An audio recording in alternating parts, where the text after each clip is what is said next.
En direct des studios de la plus belle des radios, nous vous souhaitons une très belle entame de journée. Soyez les bienvenus, mesdames et messieurs, dans le débat de Nana FM en ce matin du jeudi 15 novembre 2018.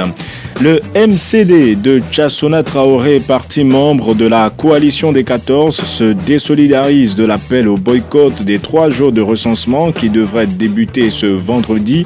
Une sortie très commentée sur les réseaux sociaux, les uns dénonçant une trahison, les autres saluant un acte pragmatique. Alors, le MCD est-il le premier d'une série ou le dernier à s'exposer à la colère des militants de la coalition? Les 14 prennent-ils un risque en appelant au boycott des 3 jours de recensement? C'est le thème du jour. Et pour en parler, il vient tout juste de me rejoindre en studio, James Amaglo des Forces démocratiques pour la République. Je lui dirai bonjour dans quelques instants. Ce débat se fera avec vous, les Togolais, qui pouvez réagir dès maintenant via la page Facebook de Nana FM et dans une vingtaine de minutes par téléphone sur le 91 09 71 71 ou le 96 61 58 58. Avec Antoine Tété-Omeni à la mise en onde, je m'appelle Antoine Afanou. La coalition prend-elle des risques en appelant au boycott des 3 jours de recensement? C'est le thème du jour. Alors James Amaglo, bonjour. Bonjour. Comment allez-vous? Je vais bien. Alors je rappelle que vous êtes des Forces démocratiques pour la République, FDR, parti membre de la coalition. Depuis hier, en fin de journée, sur les réseaux sociaux, l'information la plus commentée est probablement celle liée à la sortie du MCD en ce qui concerne le recensement qui devrait débuter demain. Est-ce que vous avez été surpris par cette nouvelle ou c'est quelque chose que vous sentiez venir? La nouvelle, moi, je la prends encore toujours sous forme de rumeur. C'est hier nuit, très tard dans la nuit, que quelqu'un m'a dit il y a un truc comme ça. Jusqu'à présent, je n'ai pas encore vérifié. J'attends de voir le contour réel pour pouvoir me prononcer. Honnêtement, c'est tard, très tard la nuit que moi, j'ai appris ça. Est-ce que je vois ça venir? Moi, je ne peux pas dire je vois venir. Mais je sais que les habitudes ont la vie très dur. C'est tout ce que je peux dire. Alors, en ce qui concerne ce communiqué, il faut dire que le président de ce parti, pour le moment, la rédaction de Nana FM n'a pas réussi à le joindre et donc c'est uniquement sur la base de ce communiqué que les commentaires se font. Maintenant, les habitudes ont la vie dure, vous avez dit. Et au sein de la coalition, ces derniers jours, on a notamment parlé du désaccord du PNP par rapport à l'organisation des manifestations. Comment est l'ambiance actuellement au sein de la coalition? Non, au sein de la coalition, il y a une bonne ambiance. Et chaque entité, en toute indépendance, dit son point de vue sur une situation bien précise. Et tout le temps, nous réussissons toujours à avoir une sorte de consensus pour avancer et jusqu'à présent nous avançons. Alors la décision de boycotter ces 3 jours de recensement a-t-elle été prise à l'unanimité? Il n'y a pas d'unanimité. Nous sommes 14, il ne peut pas avoir d'unanimité, mais il y a le bon sens qui toujours prévaut. Et pour prendre la décision du boycott, qui est une décision de bon sens, une obligation de bon sens pour nous, on l'a prise sans trop de grincement de dents parce que on s'est expliqué et l'explication, notre histoire récente et passée a pesé dans la balance et tout le monde a compris. Et ceux qui n'étaient pas de cet avis, c'est eux qui défendent mieux la position prise aujourd'hui parce que les explications ont permis à eux de mieux comprendre et de comprendre davantage ce que ceux qui prônaient même, poussaient à ce boycott ont avancé comme argument. Ils ont même mieux maîtrisé ces arguments parce que moi j'en ai suivi sur des médias, ils ont mieux expliqué que nous autres même. Alors aujourd'hui, y a-t-il un risque? Et c'est le thème du jour. Vous avez boycotté la première partie du recensement. Il y a une prolongation dite exceptionnelle de 3 jours. Vous annoncez un nouveau boycott. Est-ce que cela veut dire que vous êtes assez confiant en ce qui concerne la suite des événements ou c'est un risque que vous prenez? Nous avons l'obligation d'être confiants et dire aux populations en toute connaissance de cause, de ne pas se prêter à ce jeu d'un recensement, de rattrapage de recensement. Est-ce qu'ils ont reconnu eux-mêmes avoir mal recensé les populations togolaises pour les élections à venir? Je ne crois pas. S'ils l'ont reconnu, alors s'ils veulent rattraper, ils rattrapent comme ce se doit, dans le contexte qu'il faut, dans la forme et le fond qu'il faut. Alors si c'est un saupoudrage, parce que moi, pour les lacs que je connais un peu, sur près de 200 à 300 kits qu'on a déployés au premier tour, cette fois-ci, on prévoit déployer seulement 85 kits. On va les installer où? Parce que le pouvoir a une carte géographique, politique de la région, de toutes les régions, et savent où mettre les gens en difficulté et où aller faire semblant de recenser.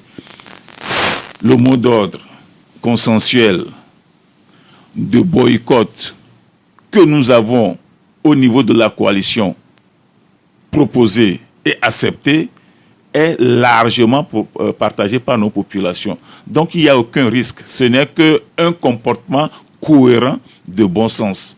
Et je crois que les populations ont compris.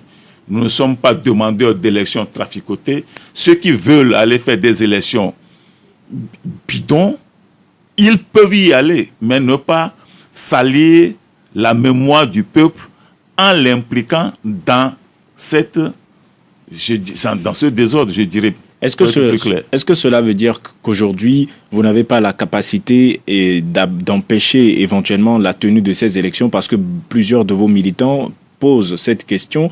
Est-ce qu'aujourd'hui, la coalition est en mesure de faire en sorte que les élections ne tiennent pas si les conditions ne sont pas réunies? La question fondamentale que je crois qu'on peut se poser, c'est se demander pourquoi le chef de l'État, président de le chef de l'État, ne comprend pas le désarroi de son peuple. Pourquoi il ne comprend pas la colère de son peuple? Pourquoi il ne comprend pas la sollicitation de son peuple? Sa mission première, c'est d'apporter la paix à son peuple. Le chef de l'État, le président de la République, sa mission première, c'est d'apporter la paix à son peuple. Pourquoi, malgré l'insistance de son peuple d'aller dans ce qui est normal, pourquoi résiste-t-il? Pourquoi défie-t-il son peuple? Il est sous quelle pression? Il est empêché par quel réseau? C'est cette minorité dont il a parlé qui pille. Est-ce que c'est cette minorité qui l'empêche d'accéder à ce qui est normal pour ce peuple que tous les autres peuples font? Ou c'est lui-même sa volonté première de s'éterniser au pouvoir? Voilà la question fondamentale qu'on doit se poser. Que ce soit l'une ou l'autre, que ce soit sa propre volonté de s'éterniser au pouvoir, ou c'est la pression, le réseau minoritaire pillant le pays, comme il a annoncé, c'est eux, l'unique solution, c'est le peuple togolais. L'unique solution, c'est le peuple togolais. Le peuple togolais n'est pas en dehors des autres. Quand le Ghana a eu ses difficultés, le peuple ghanéen s'est affirmé et Rawlings est apparu. Quand le Burkina a eu ce problème, le peuple burkinabé s'est affirmé. Le Bénin voisin a eu les mêmes problèmes. Le peuple béninois s'est affirmé. Aujourd'hui, le système, le régime pousse le peuple togolais à s'affirmer en tant que peuple souverain. C'est Dieu, dans sa grande magnanimité, qui a fait les peuples ainsi que quand le désordre devient criard, que le peuple souverain mette fin au désordre en se levant. Et donc, c'est ce que nous proposons à nos populations. C'est pour cela que vous les appelez à marcher samedi? À manifester, à dire à haute voix leur refus, dire non. Que ce non soit retentissant dans les oreilles de ceux qui nous gouvernent, que ce non aille dans les oreilles de la communauté internationale, ceux qui nous accompagnent. Peut-être qu'ils n'ont pas bien compris la profondeur de notre crise. Peut-être qu'ils sont même surpris de voir qu'on puisse, en tant que régime, manœuvrer son peuple comme ça, qui s'étonne aussi. Il faut que ce nom soit fort. Ce n'est que le nom du peuple togolais souverain, qui peut interpeller les différentes composantes de la société. Et quelles sont ces différentes composantes de la société? Nous avons l'élite qui nous gouverne, l'élite gouvernante. L'élite politique, que ce soit de l'opposition ou du pouvoir, le peuple doit les interpeller, à dire que nous sommes en danger, nous voulons la paix. Il y a l'élite intellectuelle universitaire. Tous ces universitaires, un l'a dit la dernière fois, les universitaires sont payés pour réfléchir et servir de boussole quand le pays est en danger. Les universitaires doivent se réveiller. L'élite juridique, religieuses, les religieux. Je salue au passage le révérend Père Afognon, qui a dit dans une de ses déclarations, quand le pays va mal, quand le pays est en danger, le peuple ne peut pas laisser le pays, son sort entre les mains seulement des politiques. Il faut que les différentes composantes de la société s'impliquent dans un mouvement citoyen pour se libérer. Le danger est visible. On n'a pas à chercher midi à 14h. Le danger est visible, perceptible par tout le monde. Il vient au galop. Il ne s'est pas masqué. Il est visible pour nos dirigeants, pour nous le peuple, pour les différentes structures de la société. J'ai parlé de l'élite traditionnelle. Nos chefs traditionnels savent. Ils voient le danger qui guette leur peuple. Ils ont l'obligation de faire en sorte que nous conjurons ce mauvais sort. Il y en a qui pensent aussi qu'une fois mises en œuvre, les réformes contenues dans le projet de loi adopté il y a quelques jours en Conseil des ministres et les élections faites, on devrait pouvoir tourner la page. Oui, un pays est en difficulté, on a fait appel à l'extérieur. L'extérieur est venu. C'est un aveu d'abord d'échec.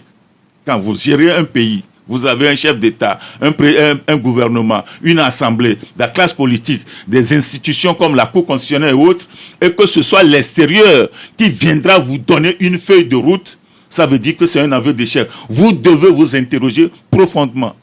Et quand on vous donne cette feuille de route, qui est une sorte de prescription, il faut la respecter. La feuille de route n'est pas adressée au régime seul, c'est à la C14 et au gouvernement défaillant qu'on a remis cette route pour redresser.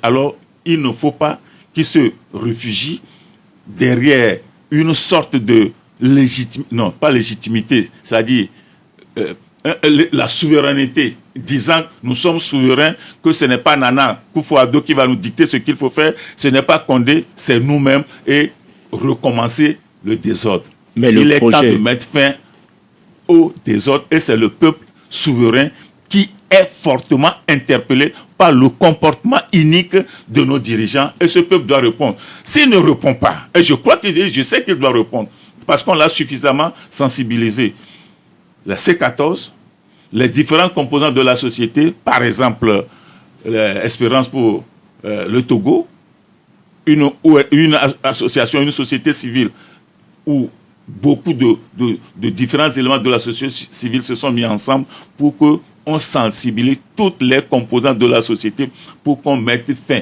Moi, je crois que c'est le moment ou jamais où le peuple togolais va se libérer définitivement de l'anomalie de sa classe dirigeante. Alors, des responsables de la coalition ont estimé que la faille dans le projet de loi adopté en Conseil des ministres, c'est l'absence de la phrase « En aucun cas, nul ne peut faire plus de 2 mandats ». Est-ce que vous partagez ce point de vue? Vous savez, maintenant, le savoir est à la portée de tous, avec Internet.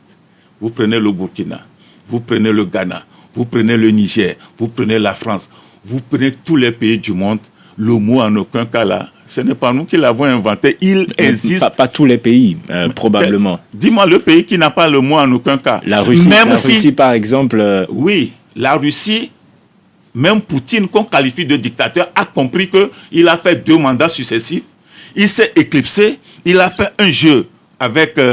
Dimitri Medvedev pour encore revenir. Au moins ça c'est l'intelligence, le respect au peuple. Même dictateur, on respecte son peuple. Ici, parole de militaire, on a tripatouillé notre constitution, on a fait après 38 et 27 ans, on a fait encore plus de 2 mandats. Et on continue. Alors nous allons donner la parole dans quelques instants aux auditeurs, mais avant, l'itinéraire prévu pour cette marche est quasiment celui adopté par le Front citoyen Togo Debout. Est-ce que pour vous, c'est un regret de ne pas aller un peu dans des zones où vous avez eu à marcher et d'être un peu, comme vous le dites, où le Front citoyen l'a dit, confiné dans le quartier de Baie? On n'est confiné nulle part. L'essentiel que les Togolais s'expriment partout où c'est possible. Si c'est Kara qu'on nous envoie aller manifester, nous irons à Kara manifester. Pour le moment, nous sommes encore en train de respecter les règles du jeu. Mais il va arriver un moment où ça va déborder. On peut nous envoyer à Baie. Baie, ce n'est pas un confinement, c'est un territoire du Togo où, si nous nous organisons, nos cris depuis Baie atteindront la présidente de la République. Donc pour vous, c'est une question de mobilisation. C'est une question de mobilisation. Mobilisons-nous. Partout où nous sommes. Nous sommes à Goué, mobilisons-nous, direction B. Nous sommes à Dido, mais mobilisons-nous, direction B.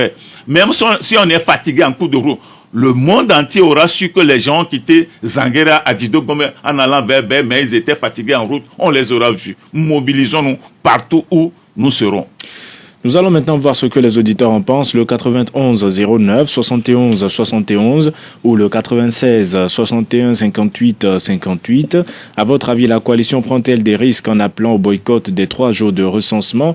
Nous vous rappelons que nous sommes avec James Amaglo des Forces démocratiques pour la République, parti membre de la coalition.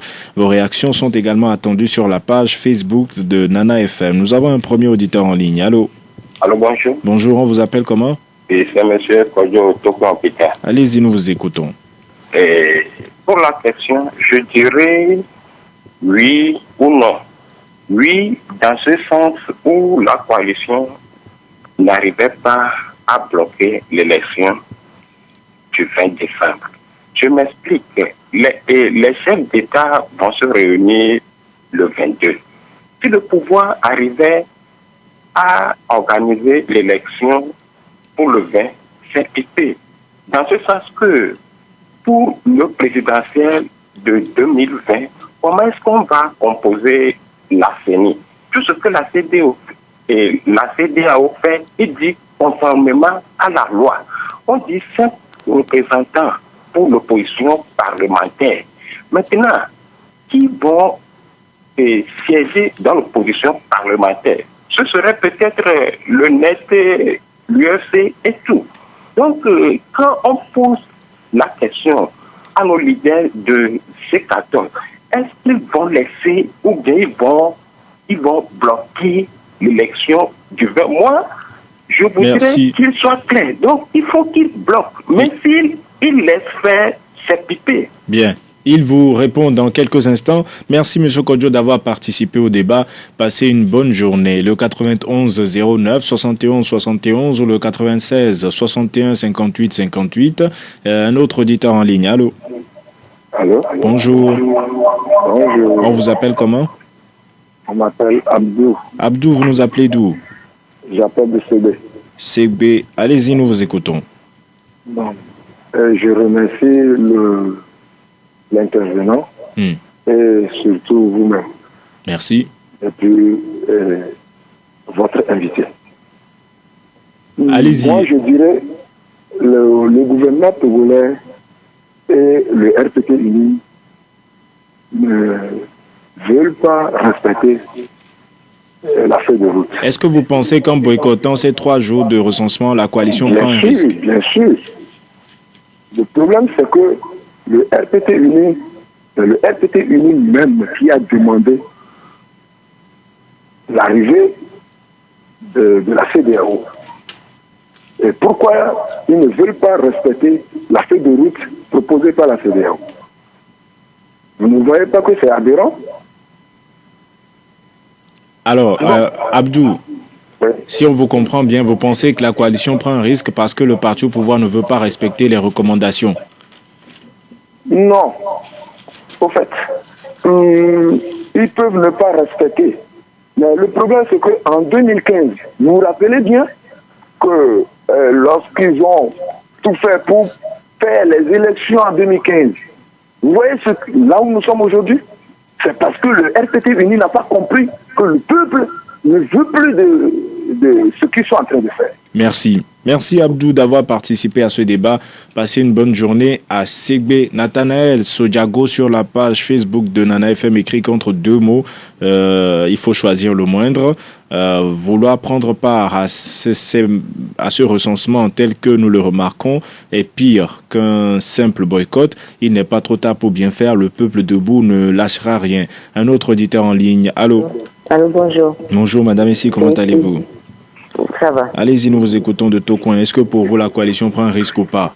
Si la coalition prend-elle des risques pour boycotter les recensements?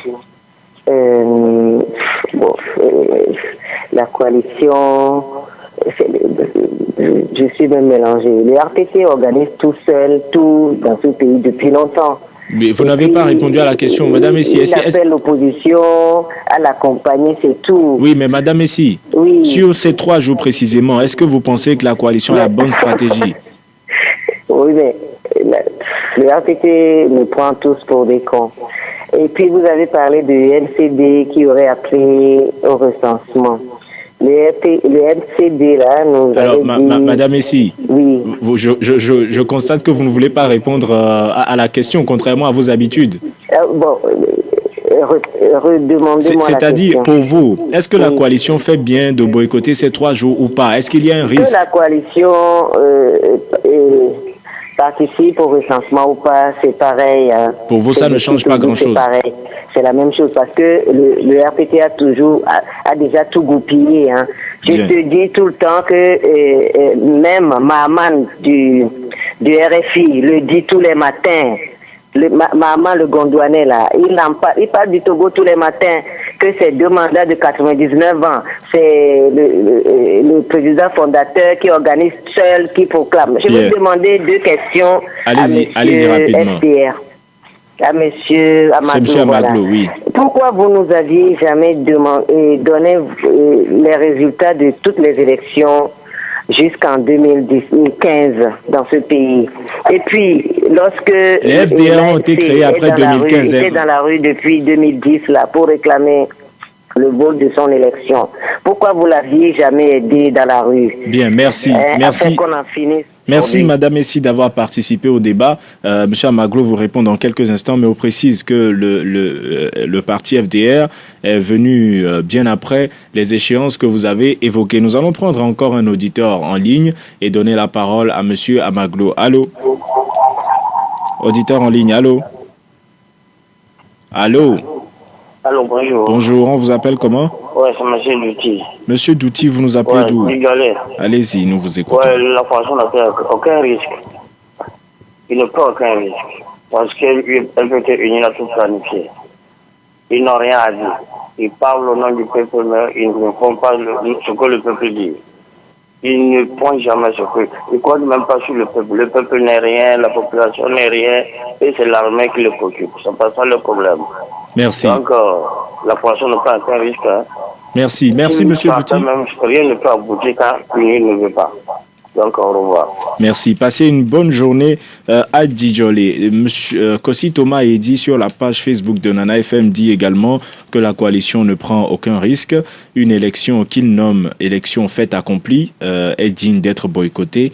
Le parti Uni a déjà préparé son recensement frauduleux et sa victoire, c'est un traquenard que la coalition des 14 a bien évité.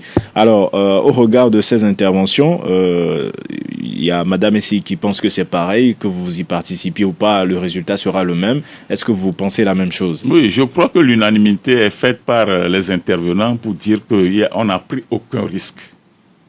Nous avons adopté un comportement conséquent, digne, qui permette au peuple de s'assumer et de s'affirmer. Mais il y a eu Kodjo qui dit c'est oui ou non. Le non, c'est au cas où vous auriez pris des risques si vous n'arriviez pas à bloquer les élections, et il voudrait que vous soyez clair sur cette question. Est-ce que vous laisseriez faire ou est-ce que vous empêcheriez la tenue des élections? Nous sommes en train de mobiliser les troupes. C'est pourquoi faire? Nous n'allons pas nous amuser, seulement que le 20, on va voir encore notre destin se fourvoyer par des trafiquants d'élections frauduleuses. Non. Nous voulons mettre le peuple debout dans un mouvement citoyen pour qu'une fois on s'assume, parce que notre dignité ne doit pas se négocier. Quand le peuple sera debout, vous verrez, l'élite va commencer par s'agiter, par s'affirmer, parce que le peuple souverain l'a interpellé. Nous avons une élite militaire, nous avons une élite universitaire, nous avons une élite religieuse, nous avons une élite traditionnelle, nous avons toutes les composantes de la société. Il faut que le peuple souverain se mette debout, crie son ras-le-bol, et chaque entité, je veux dire, élite, va assumer sa responsabilité. Les autres pays en ont fait pareil. Ça, c'est la magnanimité du Dieu créateur qui a fait que dans une société, il y a ces différents pôles qu'on appelle les Dunkou, l'élite. qui assument des responsabilités quand le danger est imminent et que le peuple crie. Il faut que ce peuple crie fort en se mobilisant, en sortant massivement le samedi 17 pour aller crier son ras-le-bol, quel que soit le quartier dans lequel il se trouve et qu'il faut qu'il fasse ce mouvement. À côté Kanko, sur la page Facebook de Nana FM, écrit que la politique, c'est un rapport de force. La coalition ne prend aucun risque.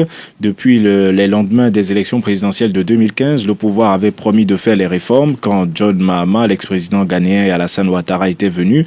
Mais depuis là, rien n'est fait, écrit-il. S'il y a des non-dits concernant la présidence au Togo, qu'on nous le dise. Si les élections n'ont pas lieu ce 20 décembre, qui tuerait le président de la CENI? Considérons-nous comme des frères et non comme des ennemis, écrit à côté Kanko, un autre auditeur en ligne. Allô? Allô? Bonjour. Bonjour. On vous appelle comment? Dodi. Dodi, vous nous appelez d'où? De Vepota. Allez-y, nous vous écoutons. J'aimerais rappeler à Dr Maglo que ce que le communiqué que le MCD a pondu, c'est réel parce que on a entendu la voix de son président sur une radio de la place tout à l'heure. Et la coalition ne prend aucun risque. Elle ne prend aucun risque car nous ne pouvons pas, on ne rentre pas dans une eau inconnue les deux pieds joints. On risque de se noyer. La CENI fait tout seul. Le gouvernement fait unilatéralement, organise unilatéralement les élections et on ne peut pas demander à la coalition de rentrer comme ça. Merci. Quand on dit que le recensement ne se fera plus dans tous les centres, c'est-à-dire qu'il y a certains quartiers, certains villages qui seront oubliés et les électeurs de ce milieu vont aller dans un autre milieu avant d'aller voter. Et c'est grave. Merci. Donc, la coalition ne va pas participer à ça. Ceux qui ont attendu 1,5 milliard qui veulent aller, n'ont qu'à aller. Merci Dodi d'avoir participé à ce débat. Passez une bonne journée. Bachirou Abdoulaye sur la page Facebook de Nana FM trouve la décision de la coalition normale et courageuse. Il dit qu'il n'y voit aucun risque car il est clair, poursuit-il, que la CEDEAO et le G5 soutiennent le régime dans son coup de force électoral et les Togolais doivent se réveiller pour les arrêter. Un autre auditeur en ligne, allô? Bonjour Antoine. Bonjour, comment allez-vous, Kanidek? Oui, ça va bien. Allez-y, nous vous écoutons. Sauf que le Togo va mal, hein. Oui. Bonjour, docteur. Bonjour. Oui. Enfin, non.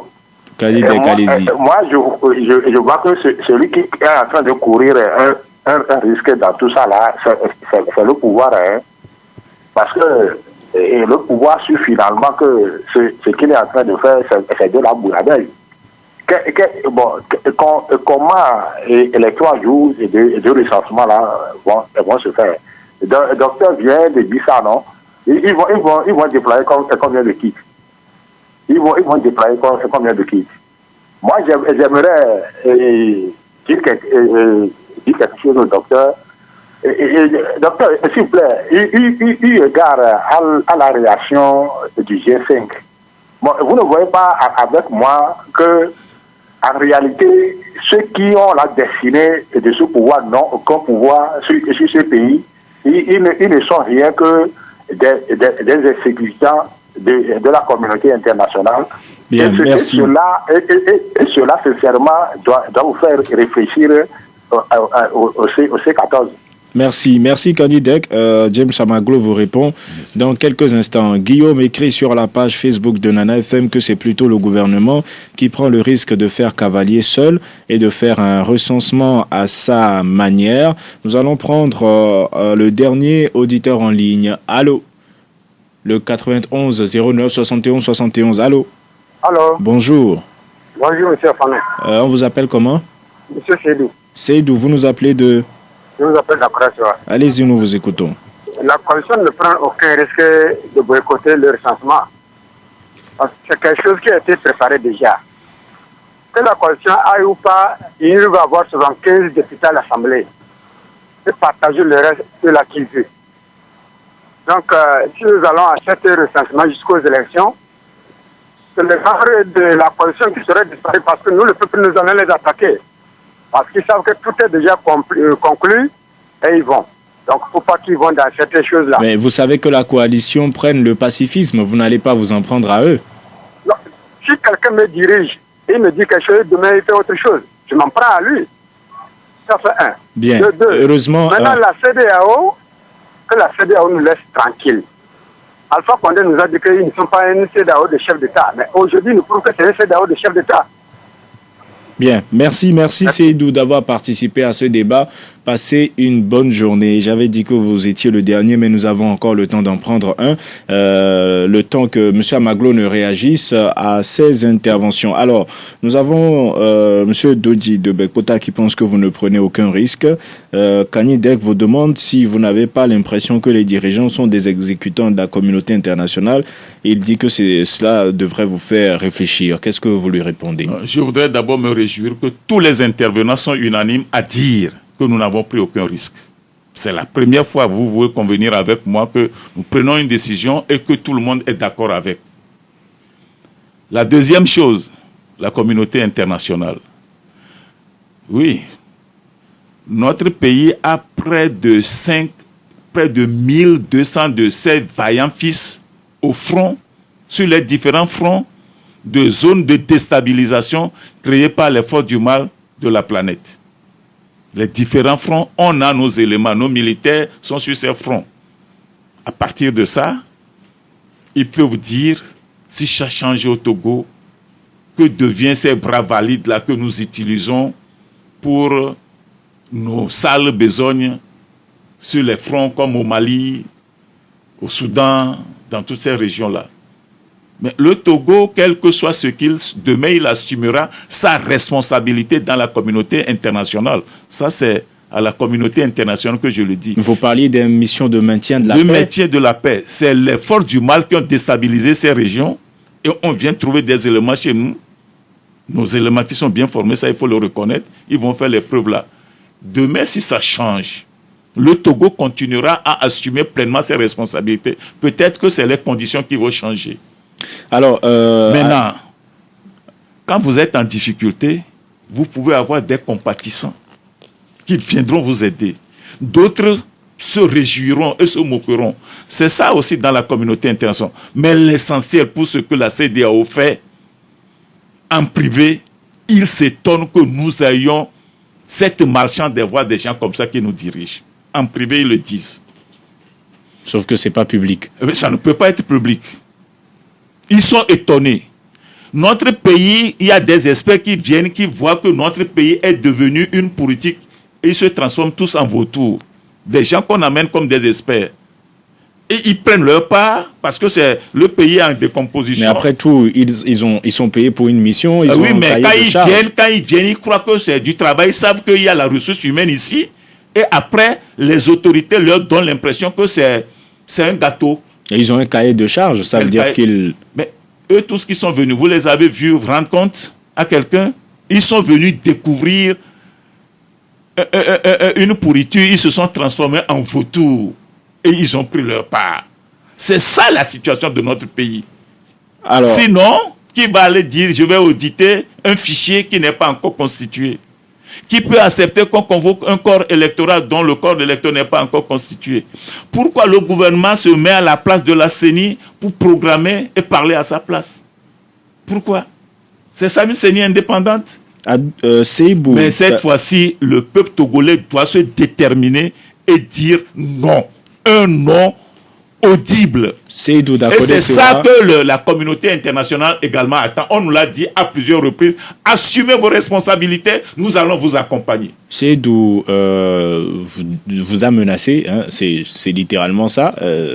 Qu'avez-vous à lui dire? Non, Seydou n'a pas menacé. Puisqu'il dit qu'il s'en prendra à vous si jamais... Seydou nous dit d'être ferme comme on l'a été tout à l'heure en disant non, on ne va pas dans un piège, on ne va pas les prendre pieds, mains joints dans un piège. C'est ce que Seydou nous dit. Nous devons être le plus cohérent possible avec notre peuple. C'est la première fois que je viens à une antenne. Pratiquement tout le monde dit la même chose. Et pour ça, Seydou n'a menacé personne. Seydou nous dit d'être cohérent et ferme. Et le peuple, dans la cohérence, dans la fermeté de son élite, va s'affirmer, va s'assumer. Nous allons prendre le dernier auditeur en ligne, le 91 09 71 71. Allô? Allô? Bonjour. Bonjour, monsieur Antoine. Monsieur Kokou, comment allez-vous? Ça va très bien. Allez-y, nous vous écoutons d'Agoy. Je salue, docteur. Merci. Vous savez. Monsieur Antoine, permettez-moi de vous poser cette question d'abord. À moi? Oui, en tant que journaliste. Oui. On verra si j'y réponds. Allez-y. Est-ce qu'au jour d'aujourd'hui, il y a une loi un point de code électoral qui dit que la CENI, une fois constituée, doit être publiée au journal officiel. Est-ce qu'au jour d'aujourd'hui, il est connaissant des membres de la CENI dans le journal officiel? Non, il n'y en a pas. Ah, ok. Ceux qui sont actuellement là, même leur mission est terminée. Ils sont élus pour 1 an. Leur mission est terminée depuis. C'est une CENI illégale. Moi, je réponds à sa place. Il va compléter. Monsieur Antoine. Oui, monsieur Kokou. La coalition ne prend aucun risque. Merci. Si je définis, j'ai lu une déclaration de Voltaire qui définit la politique comme le moyen pour des hommes sans principe de diriger des hommes sans mémoire. Des peuples sans mémoire. Des peuples sans mémoire. Très bien. Les Togolais ont des mémoires. Donc la coalition ne prend aucun risque. On n'a pas encore composé la CENI. Rien n'est fait. Or, on veut que la coalition cautionne ce qu'ils sont en train de faire. Mais ça ne va pas être le cas. Bien. Je dis merci au peuple togolais. Bonne journée. Merci, monsieur Kokou, d'avoir participé au débat. Passez une bonne journée. Sur la page Facebook de Nana FM, nous avons un avis contradictoire. Roméo Tokinaï écrit que la coalition se trouve dans sa logique de radicalisme. Bien sûr qu'elle prend des risques en boycottant ces 3 jours de recensement.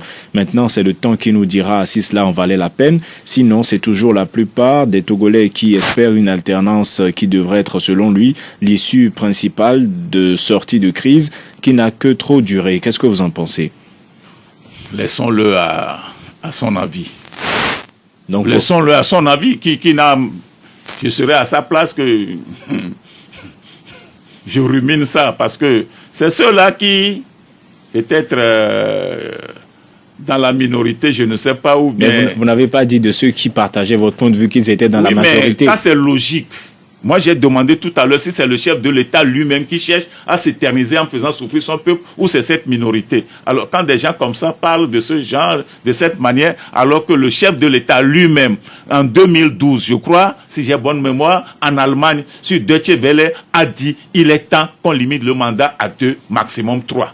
Bertin Agbi sur la page un mandat pour détruire le Togo ou pourquoi faire Facebook de Nana FM dit on verra si l'opposition prend le risque en appelant au boycott ou si c'est plutôt le régime en voulant coûte que coûte s'éterniser au pouvoir par des élections frauduleuses. Cédric François Bongli écrit plutôt le risque c'est d'accepter d'aller à ce recensement qu'organise le régime car concernant les mesures d'apaisement rien n'est encore fait et s'ils osent aller à ces élections ce sera un boulevard pour le parti uni. Joseph Ajavon écrit que la coalition est en conformité avec elle-même. Le contraire serait étonnant. Alors, comment envisagez-vous la suite des événements, James Amaglo? La suite des événements, d'abord, je voudrais faire une petite annonce. Les FDR, les Forces démocratiques pour la République, dont je suis membre, nous avons le week-end prochain la convention de notre jeunesse. Nous voulons préparer les jeunes à grossir les rangs, les jeunes de la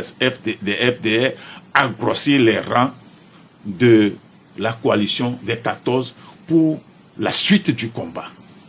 Ça, c'est une activité. Habituellement, nous ne faisons pas d'activité de notre parti, mais il est temps qu'on mette nos jeunes, qu'on les structure davantage et qu'on les verse dans le contingent de la coalition. Alors, c'est ça. En même temps, votre mot de la fin, est-ce que le cas MCD pour vous sera le premier d'une série ou c'est un acte isolé? Le cas MCD, c'est une parenthèse. Si ça s'avérait vrai, c'est une parenthèse. Ça, c'est une parenthèse qui n'a aucune incidence. Aucune incidence. Aucune incidence. Votre mot de la fin? Le mot de la fin, c'est d'abord interpeller le chef de l'État. Interpeller le chef de l'État. Quand on a la chance, l'opportunité de devenir président de la République, chef de l'État, on fait tout pour apporter la paix à son peuple. On fait tout pour en sortir tête haute, par la grande porte. Le peuple est au désarroi. Le chef de l'État ne nous dira pas qu'il ne sait pas. Et donc, s'il ne le sait pas, qu'il soit à l'écoute le samedi pour voir son peuple dans la rue gémir pour qu'il prenne l'ampleur de la situation et qu'il se débarrasse de cette minorité. Si c'est la minorité qui nous dit, le peuple souverain est prêt pour régler définitivement la question du Togo parce que notre dignité n'est plus négociable. Merci James Amaglo d'avoir accepté notre invitation. Je rappelle que vous êtes des Forces démocratiques pour la République, parti membre de la coalition. Avant de conclure, j'annonce à Madame ici qu'elle remporte, comme nous le faisons depuis le début de la semaine, un billet d'entrée au concert live de Toto Patrick le samedi 24 novembre à l'Institut français du Togo. Aujourd'hui, le critère prédominant, c'est pratiquement la seule femme qui nous suit régulièrement et qui participe au débat, même si parfois nous ne sommes pas sur la même longueur d'onde. Donc, Madame, et si vous venez elle ira seule. On en discutera avec elle, il n'y a pas de souci. Mais merci James Amaglo d'avoir accepté notre invitation. Merci à vous auditeurs de nous avoir suivis. Merci à vous qui avez participé par téléphone comme par Internet. Antoine Tété Omeni était à la mise en onde. Je m'appelle Antoine Afanou et nous vous donnons rendez-vous demain matin dès 7h15 pour un nouveau débat sur Nana FM. Passez une excellente journée en compagnie de votre radio. Je vous dis merci, c'est la première fois que je n'ai pas transpiré chez vous.